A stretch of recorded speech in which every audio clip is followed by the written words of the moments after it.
Pascal, 2 days of practice since that big win on Sunday afternoon. How are you feeling about your time with the team this week?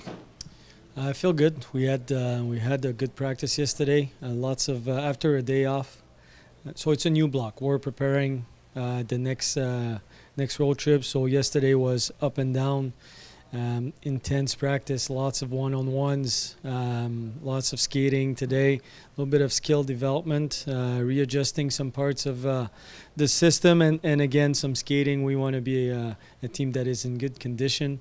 So it's and we evaluate our players after practices. Some guys had really good practices. Some guys need to give more. So that's a daily thing for us. But so far as a team, the 2 practices were pretty good. What's the mood of the team coming off of the home games, in particular off the good game on Sunday? Well, we talked about that. Preparing yourself physically, but also how do you deal with not winning a hockey game, and how do you deal with some success. And we had some success the last game. We want to be a team, basically a team that is not satisfied with winning one game. And that might be simplistic, but to keep it consistently and pushing yourself when you're having some success. Don't get me wrong, winning one hockey game is not having success, but it's a small portion of having some success. So we need to deal with some success the right way, and it's going back to the foundation of what we're trying to achieve here, and it's to develop mindsets, develop players to work hard every single day. With that in mind, obviously you try to win every hockey game, but is there a focus now on maybe trying to get that first game of a series? Because in the 2 matchups you've had this year, the first game's gone the other way, then you come back with a win?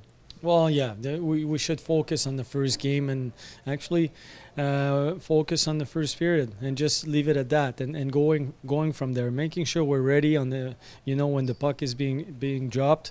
But yes, the first game, we don't talk much about the second game. I like the way we responded in the second games of the 2 first blocks, but we need to be ready on first game, be on time for the first face-off, and that's what we're looking for.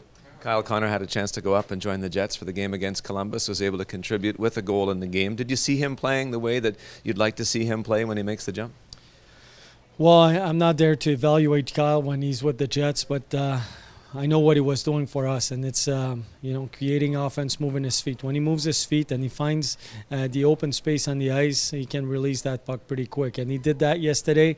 Lots of work to be done, I'm sure, with him, but if he moves his feet, if he's in the battles, if he's playing, if he's keeping it simple, his route simple, he's going to produce, and then that's the expectations on him in the long term. I mean, and but to evaluate his game from last night, it's Paul and his coaching staff.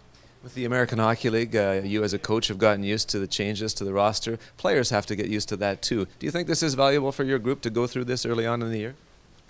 Well, I think we had a younger group last year, but yes, it's part of what we do. It's you expect that before the season starts. You have a plan in mind, you have a vision, you have your group of players, but it might change in 24 hours. So we're more experienced that way. You always have to readjust and